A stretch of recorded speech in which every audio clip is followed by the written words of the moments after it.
Ladies and gentlemen, welcome to a brand new edition of the Lasching Out Podcast on the Nittany Sports Now Network. My name is Jarrod Prugar. I'm joined as always by my co-host and good friend, Kevin Quigley. Kevin, it's been a while since we talked. It's the summer. We're just trying to get through with a lot of different things. We're going on trips. We're going all over the place. It's kind of a dull season. But then Penn State comes out and smacks the home run of the athletic department's history, in my opinion, with their most recent college commitment for hockey. Yeah, it's in case you haven't heard, it happened Wednesday this week. Gavin McKenna, presumptuous number one overall pick for the 2026 NHL draft, is headed to Penn State to play some college hockey. And in Penn State's history, they've not signed the number one overall recruit in football. They've not signed the number one overall recruit in basketball, obviously, baseball, none of those things except wrestling. And there's not really a pro wrestling league in the sense of the MLB or the NHL or the NFL. And to make that splash, it's just massive for Guy Gadowski. Coming off a Frozen Four appearance this year, kind of a heartbreaker in the Frozen Four. Fell short of the national championship game, but what momentum, and kind of just shows the might of the Penn State athletic department coming through, and kind of a paradigm shift for hockey. It shows that the growth of the NCAA's hockey system. Before, it's been the CHL, and that's the Canadian Hockey League. They've got the WHL in there, the Ontario Hockey League, and then the Quebec Maritime Junior Hockey League. So there's three leagues that comprise of the Canadian Hockey League, or the LCH if you say it in French. Like Connor McDavid played for the Erie Otters. That's been the pathway to the NHL. You can play at 15. You've got to have like special exceptional status from like Hockey Canada to be able to do that. But most players get into the league by the time that they're 16. And then I think you can only have like 3 20-year-olds on your team, because 20 is the age that you need to be for the NHL draft if you're a North American player. You can come over as an 18-year-old coming from Europe or elsewhere in the world, but if you're a North American player, you must be 20 years old in the league in the year that you get drafted, by September 15th, I believe. So the CHL has been that pathway to the NHL, because strategically you aged out of the CHL by the time you were eligible for the NHL. And the CHL, they're playing in organizations that are not in their hometown. They have the hockey parent system where the kids go and live with a family for a year. I want to call it a surrogate family, though that's not the correct word for that one. Host family. Host family. There you go. They have a host family. Like, you just live with them, and that family takes care of the player. For like, the parents of the player entrust this other family to take care of their child and play hockey. And there's 60 some games in the CHL season. And now a guy who is CHL player of the year is leaving to come to NCAA hockey system, which is unheard of. Like, Connor McDavid did not come to college hockey. He did not come and play in the NCAA.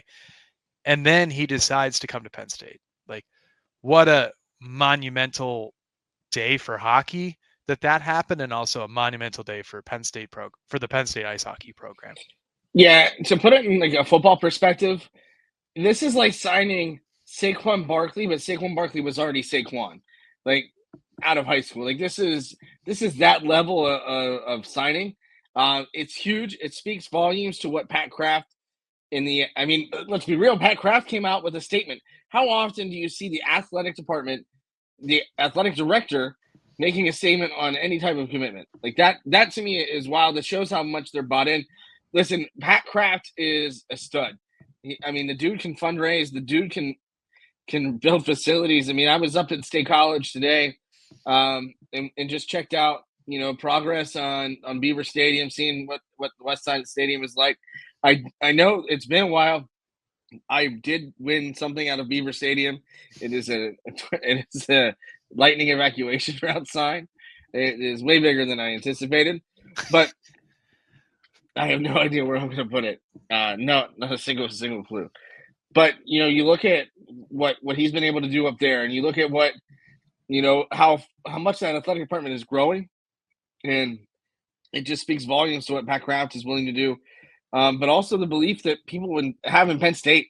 I mean, for a player of Gavin McKenna's caliber to come to Penn State is huge. I mean, you mentioned the Frozen Four, and that was impactful. But now, I mean, Pegula is going to be rocking every game for this next year. And let's be real, judging by the other two professional hockey teams in Pennsylvania, the Penn State Nittany Lions have probably the most talented roster in the state. As a Penguins fan, I have to say that is unfortunately true. Two other CHL players are coming over. Jackson Smith and Shea Van Olm are also headed out of the CHL into the Penn State ice hockey program. Ticket prices for Pegula, always hard to get. It's usually sold out. But it feels like the secondary market for Penn State ice hockey tickets might jump up $100 or $200. Tickets for their game in Arizona State to start the season are already over $200 a pop. Yeah, and that's Arizona. They couldn't even hold a professional hockey team. Actually, they do hold the Arizona Coyotes. It's a shame that the Arizona Coyotes do not have an NHL caliber arena, and they play in a 5,000 seat college ice hockey dome. Yeah, because now they're in Utah. Yeah. Fun little fin there. But yeah, and can they charge more for season tickets at this point in time? Like, can the average general admission ticket, just a general seat that's sold to the public, can that ticket price be raised? Because this guy's coming in with rumored to be a $700,000 NIL deal, which is why he came to the college hockey program, because you're not making. They pay players in the CHL, but it's not $700,000. And this was purely a financial decision. But then also, it's hockey. It's a full contact sport. Like, bad things can happen. You can get hurt, and maybe your draft's delayed a year or whatever. He still has a chance to go get the degree. And if you're in the CHL, you don't necessarily have that financial stability. Whereas in the NCAA, if you get a career-ending injury, not saying that should happen, but in the NCAA, if you get a career-ending injury, your scholarship will carry you through until you graduate. They can put you on that special list that can still pay for your education, and you still get a college degree. That's not the case at CHL. So added life security as well as with the NIL packages. Yeah, I mean, that support and that security and stability is huge, when you're coming up through the professional ranks, and no matter what the sport is, whether it's baseball, basketball, hockey, you name it.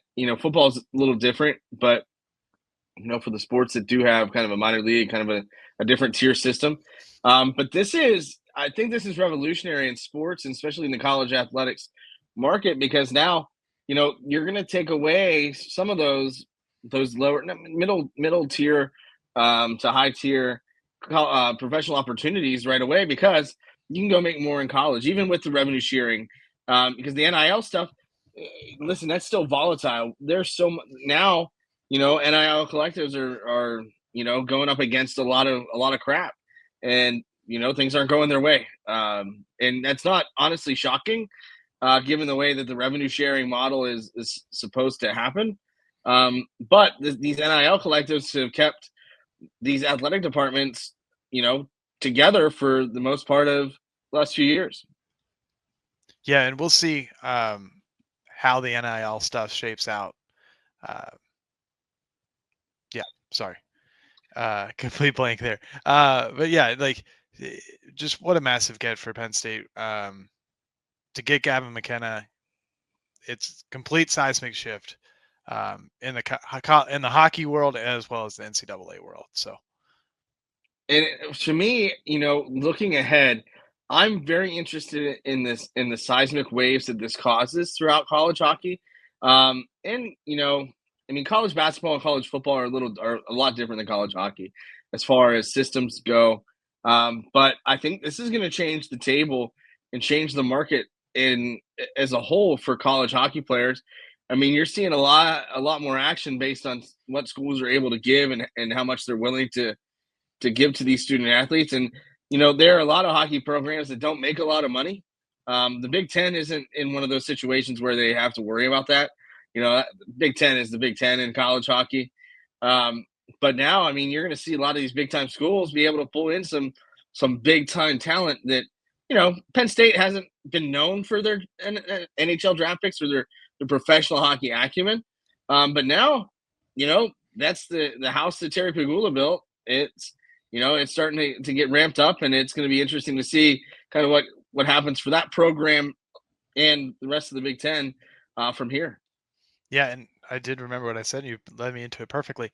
Also, the transition in the hockey world is that the WHL, you have 16, 17, 18-year-olds, not a few 19-year-olds, and not as many 20-year-olds. In college hockey, you're getting, those are 4-year student athletes for the most part. And even if they get drafted, they stay in college until they finish out their eligibility.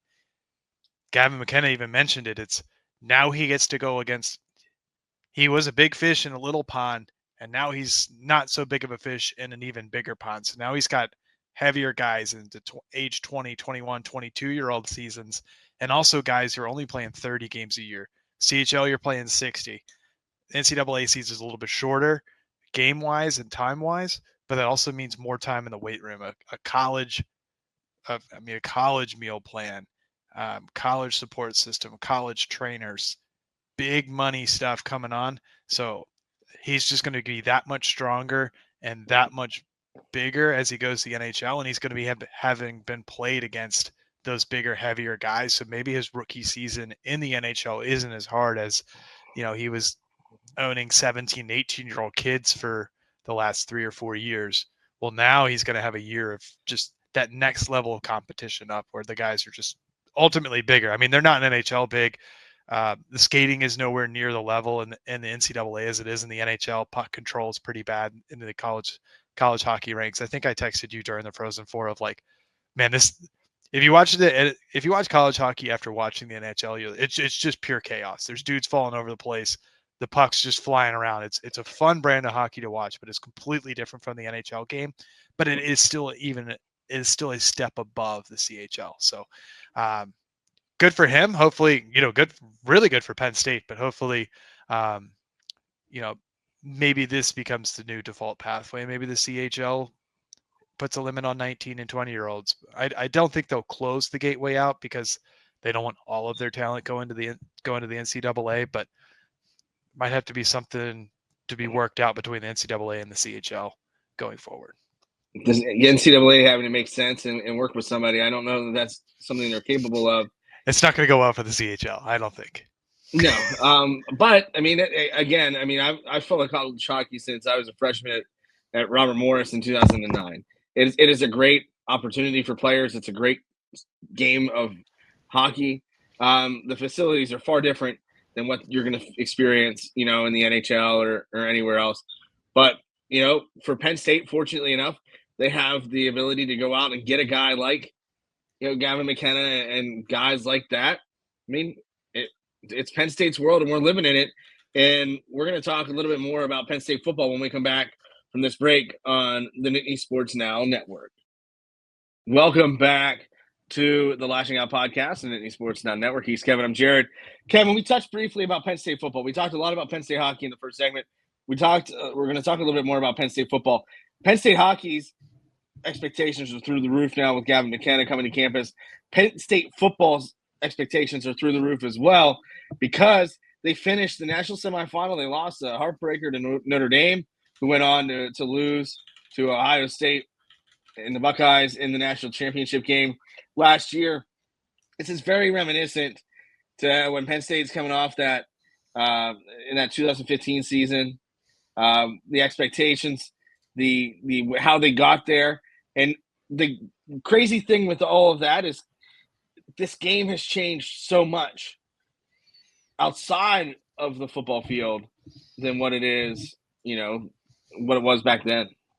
Yeah, and they were number 6 ranked team going into the 2017 season, coming off that miracle 2016 team season where they won the Big Ten championship, and then they ultimately they fell in the Rose Bowl in that one. Yeah, they lost to USC. Yep, that's right, on the second half collapse. That was not the recipe for winning all the games in 2016 that they had. So Penn State's probably going into this season as anywhere from 3, 4, 5 ranked team in the country in the preseason ranking. So this is going to be their highest ranked preseason ranking since the 2017 season.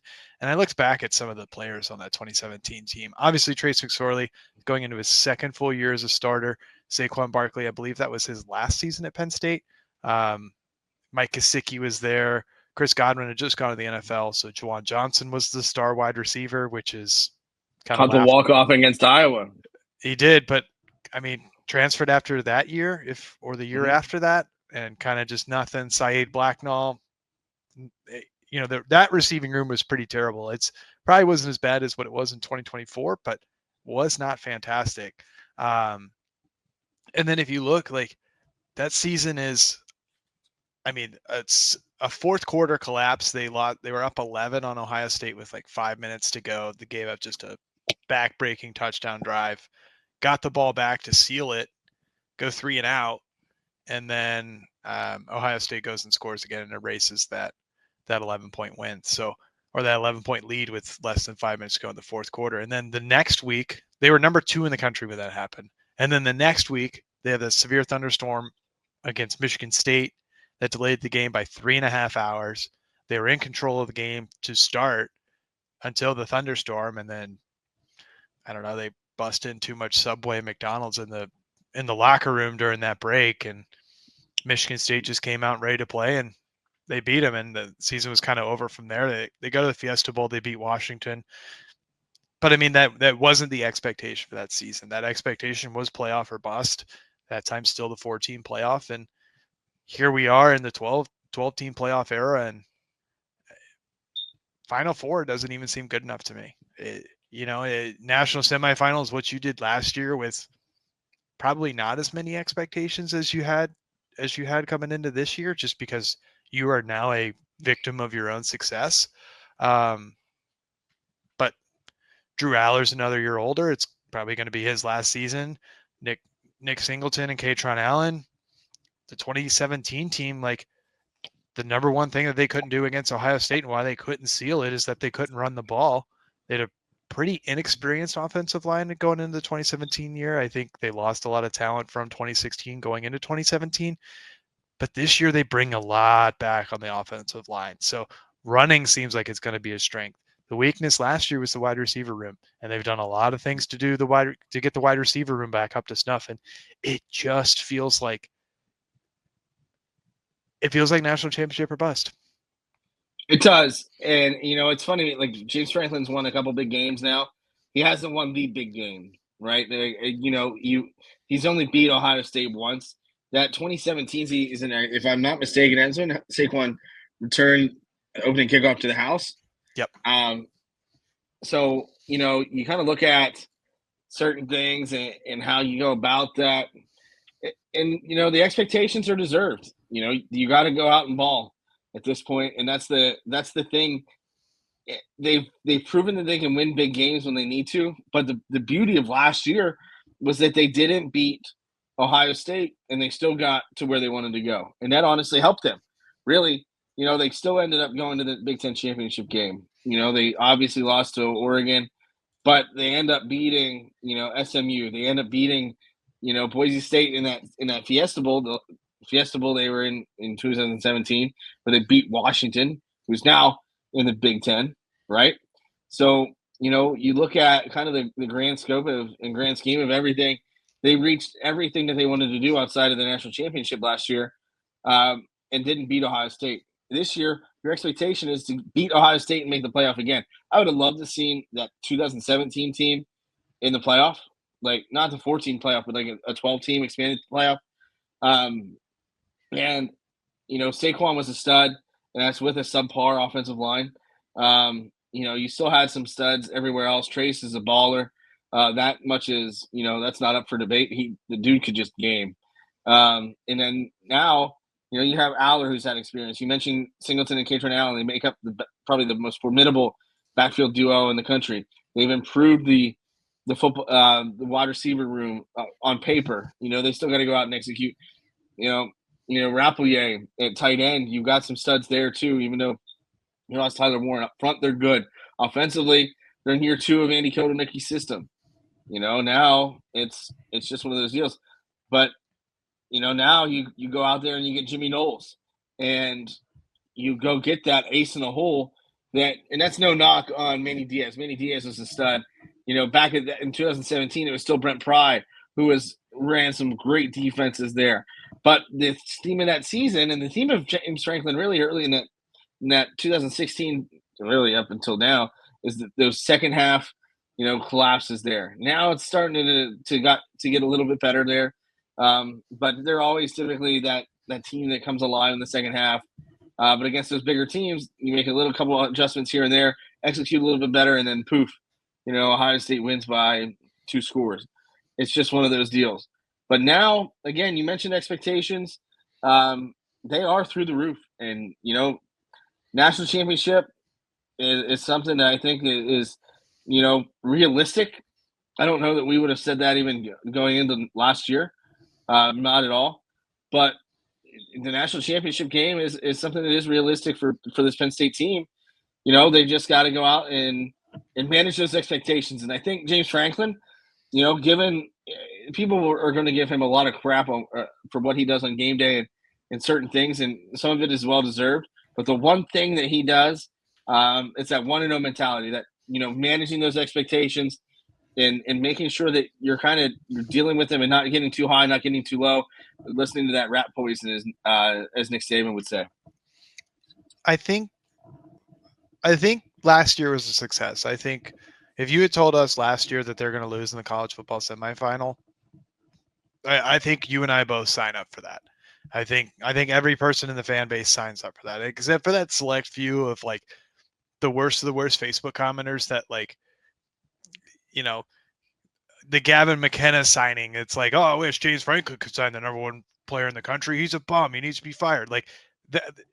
As long as it's not that sect of the fan base, I feel like everybody else in the fan base can say a semifinal run was successful.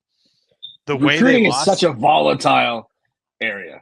It is, especially in football. And if the number 1 recruit's in Texas, he's not coming to Pennsylvania.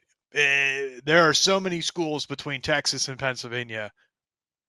The bus is not going to get there on the recruiting trail to get him there. And Gavin McKenna coming from Canada, it just so happened that Penn State was able to back the Brinks Jar Cup for him. But losing the way that they did to Notre Dame, it kind of stung a lot. I mean, me sitting on the Notre Dame sideline was awful. I could not get out of that stadium faster. And then just the Notre Dame, the sea of green that I was in walking back to the car. It hurt in the moment, right? That's not fun. But if you look back on it, it's like, man, that semifinal came out of nowhere. Now, the schedule leading into that, the SMUs, the Boise States, was it the hardest road to the semifinal? No. Was Tennessee a little bit overrated and Ohio State kind of got a gift in their first round game too? Yeah. But if you look at it, because they were so successful last year, you have to be better this year. And I think that's kind of where it is. I think you mentioned Andy Kotelnicki, it's the second year of his offense. I think the offense is freed up because you don't necessarily have the safety blanket that is the entire offense in Tyler Warren, right? It seemed like every time something was going wrong, they're in the Warren cat. It's a Tyler Warren screen. Tyler Warren snapping the ball and running a 50-yard post route, or a 4-yard dunk on 3rd and 3 to get the first down to Tyler Warren. Seemed like the offense went by the way of how many creative ways can they get the ball to Tyler Warren, whereas this year they don't have that. They're going to have to think out of the box. They're actually going to fully develop this offense. Now, I think Luke Reynolds is poised for a massive season, massive breakout year in the tight end group, but I think the offense looks a little bit better. It's going to be an all hands approach, whereas maybe last year it wasn't. You had that glaring hole in the wide receiver room. So everything did have to go through Tyler Warren when they needed a clutch pass play, but I don't know, this year, because of the success of last year, you have to at least win in the semifinals and get to the national championship game. And if you get there, we're going to expect them to win it. Right. And I think that's understandable. And I think the biggest thing, to pivot back to that NIL conversation that we had in the first segment, you look at Tennessee, you look at the SEC. For so long, the SEC dominated everything. It was SEC this, SEC that. And granted, Alabama had Nick Saban. Nick Saban was an incredible coach. But now the fact that players are able to stay or be recruited to the Big Ten in the Northeast, in the Midwest, by way of the almighty dollar, and stay there by way of the almighty dollar, has really equalized the playing field throughout the country. That's why you see Notre Dame in Ohio State making it to the national championship game. You don't typically see that because of the way things have gone NIL-wise, previously. But now that NIL is, equalizing the playing field, it's making things that much better for teams like Penn State to get back to, that national championship conversation. But this NIL bubble could burst at any time. And with revenue sharing now coming in with the NCAA and the House settlement, this is going to be a slippery slope for a lot of college athletics programs to work through, as NIL collectives could end up going by the wayside. Yeah, and I think there was some massive news last week that might even throw the monkey wrench in it further. So, yeah, a lot to still uncover, and we're about 6 weeks out from football season, so pretty soon the NIL conversations can mostly stop for the players that are on the field, and we can actually talk real football and games that are happening. And I think that's going to be one of the best things that we've got going for us. We're going to talk to you on the other side of this break on the Nittany Sports Now Network. Welcome back to the third and final segment of the Lasching Out Podcast on the Nittany Sports Now Network. I'm Jarrod. He's Kevin. Kevin, listen, we usually say the third. I keep saying third period like it's like a hockey game. I'm so into hockey now, obviously. But in this third segment, I want to talk expansion. The NCAA loves to screw up pretty much everything it touches. They expanded from 64 teams to 68 teams in the NCAA tournament. And I know this really doesn't pertain to Penn State a lot because the basketball team doesn't typically make the tournament, although they have recently had some success. But we're talking about expanding it to 72 or 78 or 97, 96. At this 325. Point, right. Just, just play the entire, start the season as a tournament. Now, I've been fortunate enough to follow some really good basketball teams throughout my years. Obviously, I grew up a Carolina fan, so typically they have not let me down. I went to Robert Morris, made the tournament, beat Kentucky in the NIT. Cover St. Francis. They nearly beat Alabama State in the play-in game. 68 teams is right where it should be. I don't know that there's ever going to be a perfect number, but anything above that is pure corporate greed. And listen, the almighty dollar isn't the end-all be-all. Like, you're just getting a watered-down tournament. These tournaments should mean something. And don't get me wrong, March Madness means something. The college football playoff means something. I love that they expanded it from 4 to 12 teams. That equals a playing field, like I said, for Penn State. And look at what they did with their first chance. But for me, anything above 12 for the college football playoff, you can make an argument for 16, but why not? At that point, you might as well just have every damn team as part of some sort of tournament in some way. That it's beginning to get too much, and there's too much money involved, and that's a big, big problem.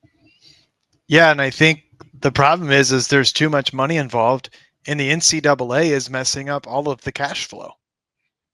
I'll get back to the expansion, but the college football sports, or the College Sports Commission, which is this NCAA, I'd almost call them a watchdog on NIL fairness, has shut down any bit of the pay-for-play aspect of NIL that we were seeing, like the rumors of the $20 million football rosters or really athletic department rosters and all of this stuff that was going to be potentially coming, and through all these NIL collectives. I mean, Penn State had 2 NIL collectives that eventually merged into one, but like that collective was 2 years behind everybody else, and there was this mad scramble for NIL collectives and all this fundraising and all this other stuff, and all of a sudden, there's money flowing around, and Gavin McKenna gets $700,000 to come play at Penn State hockey, and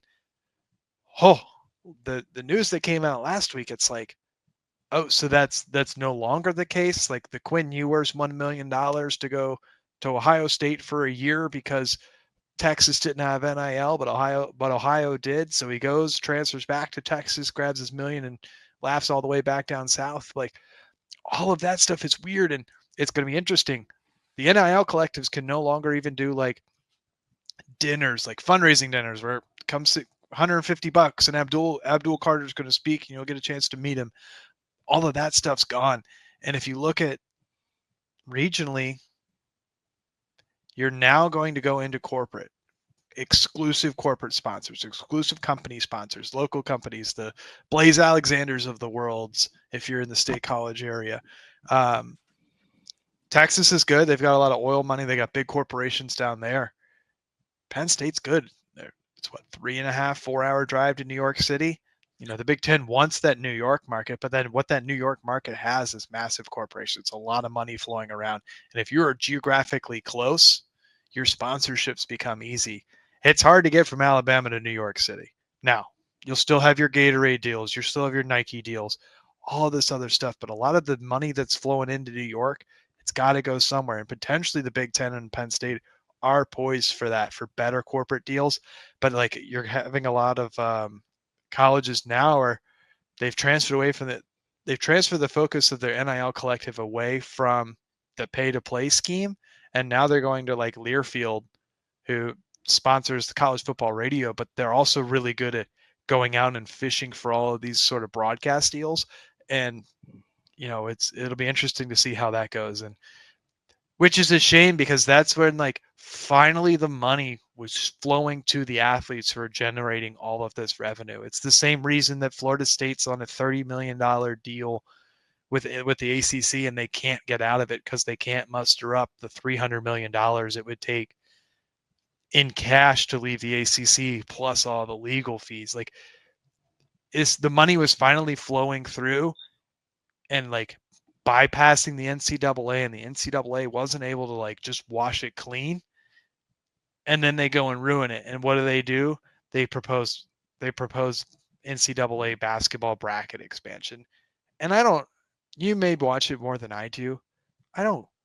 Quite frankly, I don't give a shit about the play-in games. Like, if you go from 68 to 72, you don't get more teams in the first round. You just get more play-in games. What do they have it now? The 5 and the 12 seed? 5, 12, and then the 4 16s. Yeah, like I don't need, and no offense, I just know they were a 16 seed recently. Like the Norfolk States of the world for Virginia College. Like they don't need to be the 16 seed. Like we don't need, I mean, call them out. We don't need the St. Francis's of the world. Like we don't need 12 St. Francis's in the NCAA tournament. And right. There's got to be merit. It doesn't, like, what's the point? Like, are we going to get 2 people from the, I don't know, the Colorado Rocky Mountain Conference? Like we're just making crap up at this point in time. Right. I mean, there's got to be merit in making the tournament. The tournament is a special thing. I mean, back in the day, they had 2 tournaments: the NIT and the and March Madness, and what is now what we modern day March Madness tournament. And the NIT was a more popular tournament, and then money and everything expanded, and lo and behold, here we are. But it's the same deal with the college football playoff. You know, you got 12 teams. That's fine. You know what? Maybe you mess with the seeding, but you can't fix that in year one. You know, people are going to be mad that Boise State got a bye, this, that, and the other thing. Worked out pretty damn well for Penn State, and let's be real. You know, it is what it is. But there just comes a time where things have to be merit based and not financially based. And listen, you're going to make your money. And believe me, it's so much easier for me to sit here and spend the NCAA's money or talk about what the NCAA should do with its money. But at the same time, like, you got to be smart. And, you know, you don't want a watered down product. And you see that so many different places. And that's the bad thing. You know, I'm not saying a 16-team playoff in college football wouldn't be fun to watch. But at the same time, like, where do you draw the line? 16, 24, 48. Like, where is that line to draw? And let's be real here. It's all about the Benjamins.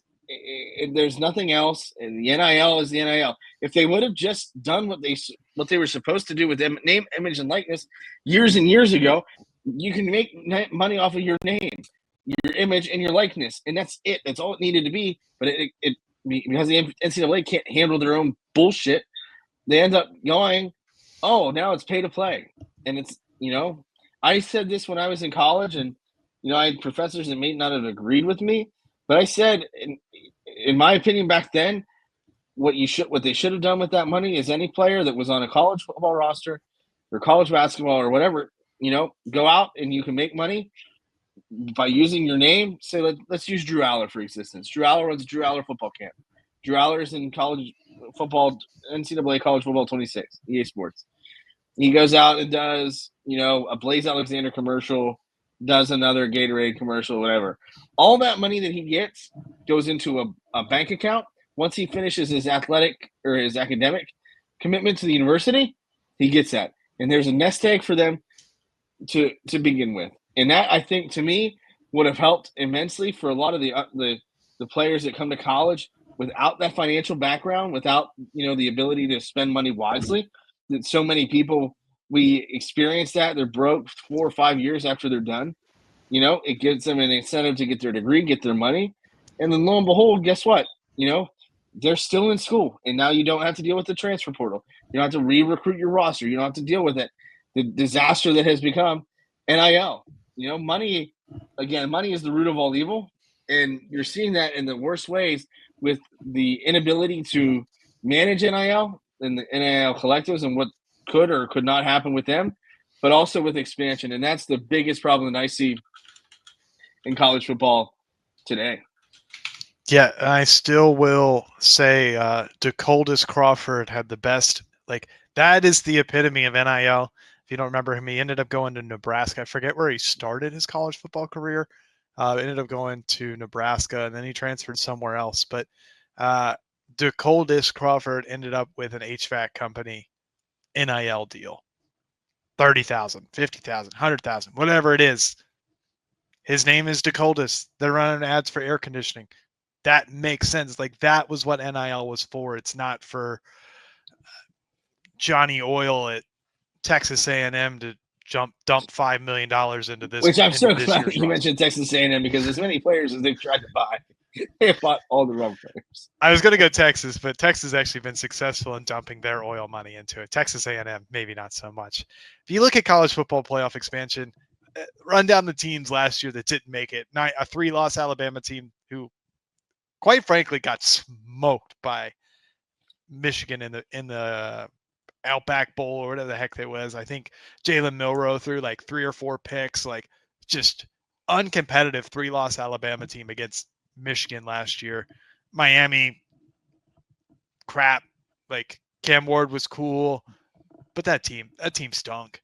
Ole Miss with Jackson Dart, South Carolina, BYU, Iowa State, are those the teams we want in the playoff if they expanded out to 16 or 20? Man, that's going to stink. And then I think this year it's going to be interesting. Actually, let's go back. 14 playoff. They're talking about how bad the blowouts were in the 12-team playoff, even in the 4. So imagine we go to 20. The stats from the 14 playoff, 7 out of 20, only 7 out of the 20 semifinal games had a margin of victory less than 10 points. And 3 out of 10 title games had a margin of victory less than 10 points. You put 12, 13, 14 points on an opponent, you're starting to get into that blowout territory. And 35% of the semifinal games and 30% of the championship games had a margin of victory less than 10 points. 12-team playoff wasn't much better, but imagine how many blowouts you get if number 5 Notre Dame is playing number 19 Missouri from last year. Just horrendous. I think this year, though, they are going to straight seeding. They are not. So I think they're doing auto bids for conference champions, but they are not doing auto buys for the top 4 ranked conference champions. It'll be top 4 ranked teams from the final bids, which would have been Oregon, Georgia, Texas, and Penn State last year based off of their rankings with auto buys. So maybe that's the improvement we need, but 16, 20, however many teams, I think 12 is a perfect number. I always said 8 or 10 was the perfect. I think 8 would have been the perfect. Top 4 teams get a bye. The bottom 4 teams. What do you think? Six. The top 2 teams got a bye. The bottom 4 had to play a play-in to get to the semifinals. I think was the perfect number. 8, give or take, but I think 12 is what we ended up with. 12 is what we have to be happy with, but anything more than 12, you are really, really getting diluted. I mean, 16th ranked Clemson got in last year. Yeah, I mean, and that's the thing. We talk about that dilution. We talk about, but also like let it go. Like it was 1 year of the 12-team playoff. Like, yeah, do you think that Boise State should have gotten their bye? Listen, it is what it is. They were in the group of 5, best ranked team in the group of 5. Then they got Penn State. I wouldn't say that they won. They got a good draw by any means. I don't think anybody really would have wanted to watch SMU and Boise State outside of the few sadists for Boise State like myself. But, that's football. Like, you have to win the game on the field. And I think that's the biggest thing to me is just let it go. Like, it was 1 year under the 12-team playoff. Make some tweaks and things here and there. But all in all, let it go. Like, let it go. And, if it's not broke, don't fix it. Same deal with March Madness. Like, yeah, college basketball is sometimes tough to watch. The NBA is awful, in my opinion. But at the same time, like, just let it go. Like, you got 68 teams. Everybody likes the first 4. Everybody's taking that weekend off from Wednesday on out. And everybody's going to be glued to their TVs no matter how many teams are in there. But 68 teams is just fine. Then you go right into your bracket and you're okay. You don't have to screw with something that's not broke. It is a good system. It's worked for decades. Don't mess with it. Don't screw with what's going on. You're going to get your money. How much money does the NCAA really need? Well, I mean, I guess they really do need a lot of money because they're getting sued out their ass. But at the same time, like, don't do it in that way. Like, do it in different ways. Have golf outings, have something, anything, but don't mess with stuff that's not broke. Even still, like, just look at the collective bargaining agreements for the NFL and the MLB and the NBA. Like, look at average salary in the NBA. Like, look at the chart for average salary. What was it? Devin Booker signed like a 2-year, like $105 million contract for Devin Booker. Like, is he even a top 15 ranked player in the league? No, like somebody was just dumb enough to pay him $50+ million a year to play basketball. Like, he'll throw up 100 threes, make 30 of them, say he scored 90. Like, cool. But like, yeah, just look at how much money's coming into the TV deals. Every time you hear it, every time you look at your cable bill, every year it goes up $5 because ESPN needs more of a share and CBS needs more of a share because ESPN is a conversation we can have for an entire show with how they ruin sports. But tonight is not that night. No, tonight's not that night. But like, cable companies start bidding with themselves to keep it. Was it CBS? Somebody just like took their contract, lit it on fire, and doubled it, and said, "Well, this is our new we'll fork up this much money for your college football games." Like, it's just stupid. Like, the money's going to come. Like, you don't need more March Madness. You don't need more playoff games because I thought the bowl season, even though we really didn't pay attention to it, I thought it was still entertaining. It was something to watch it. That last hour of work from 3 to 4 p.m. It's like, I could check a few emails. Well, what's this college football game going on? Looking back, if they could start it about 2 weeks sooner, that'd be great. It was a grind, but that's it's a good grind. That's it was fun. Kind of how it is, right? We had some wild travel. We were shoveling snow into the bathtubs. We had to flush our toilets because of the Richmond water crisis. But we made do. Yeah, you got to go to Miami in January. You can't really beat that. But again, like, if it's not broke, don't fix it. It's the same thing with what Pat Kraft is doing to tie this all together here with a bow. This is what Pat Kraft is doing at Penn State. Penn State has a great brand athletically, and he came in guns blazing, and you see all the improvements on campus. You see the indoor practice facility that's going up, the dome. You see the soccer facility getting improvements. The women's volleyball team is god tier. You see the wrestling team have their success. You see the hockey team now land the best recruit that it's ever landed. You see Penn State in football getting to the semifinals in the college football playoff. You know, you hope to have some success from both basketball teams, but by and large, there are a lot of Penn State teams that are having success. Money's flowing into the university. Things are going their way. Like, just don't mess with it. You know, improve what you can, and then let it go. And so far, you know, Pat Kraft, everything at Penn State is. It seems like it's under construction, but for good reason. Yeah, I agree. Kevin, any parting shots? Yeah. Oh, I don't think we need to go in the full-on roast, but the Pirates ended an 8-game losing streak this week, or actually today, on a 2-1, just absolute terrible baseball game. Like, Ben Cherington, he's got to go. GM of the Pirates, like, screw that guy. Can't find an offense if it hit him in the face with a baseball. And then Bob Nutting. Unfortunately, he would swing and miss. he would swing and miss if a hitter walked into the office. And then Bob Nutting, it's just time to sell the team, dude. Like, Paul Skeens, he's a season and a half into his MLB career, starting his second career All-Star game this year. Wednesday night is the All-Star game? Wednesday, Thursday, whatever it is. All-Star break starts tomorrow. Home run derby on Tuesday, so All-Star game would be Wednesday. O'Neal Cruz has looked uninterested at times at the plate, and he's batting, I think, 209 right now. Like, this entire roster is just sucks, and it sucks that a player of O'Neal Cruz's caliber is just mailing it in at this point, because it's like, why try? Like, they can't score more than 4 runs a game, and you know, Paul Skeens' ERA is like 2.09 or something like it's right. It's right at 2, and Mitch Keller can't. He hasn't. I think he's lost 7 straight road starts. He can't buy a win.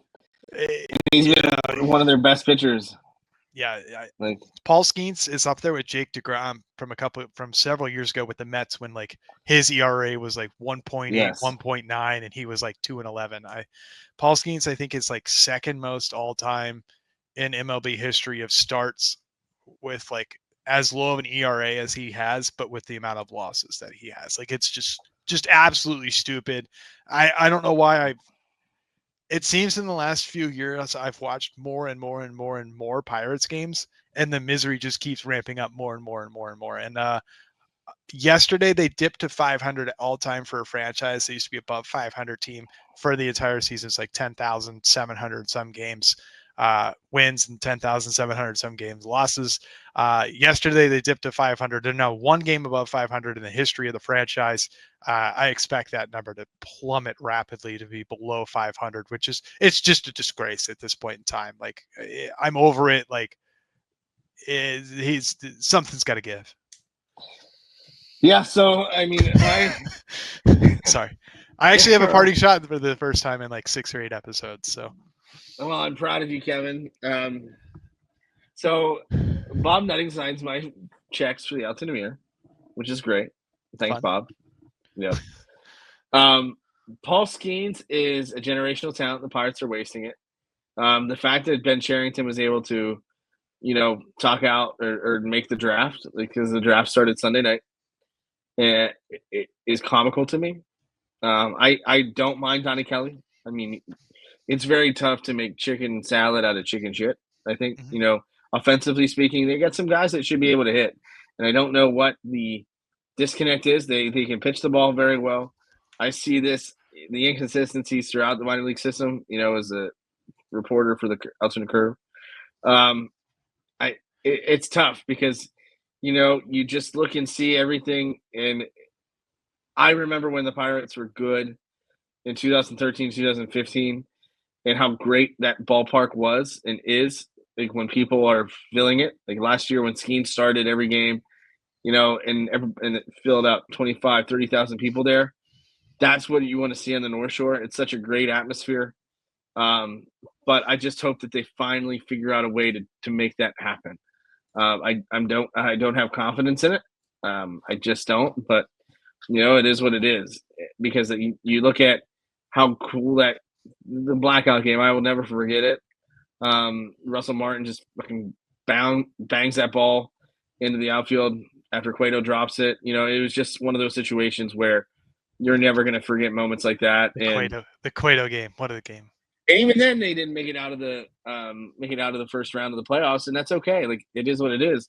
That's baseball. The MLB has at the time, the MLB had the worst playoff structure ever. The Pirates had the second best record in all of baseball, and they're playing the freaking wild card. Yes, there's that. Now, don't get me started on Major League Baseball marketing. That's another concept for another day. But Kevin, I appreciate your parting shot, without a doubt. Last thing on that, Byron Buxton yesterday hit for the cycle against the Twins. That was Saturday afternoon. His 5 hits are more than Brian Reynolds has had the entire month of July.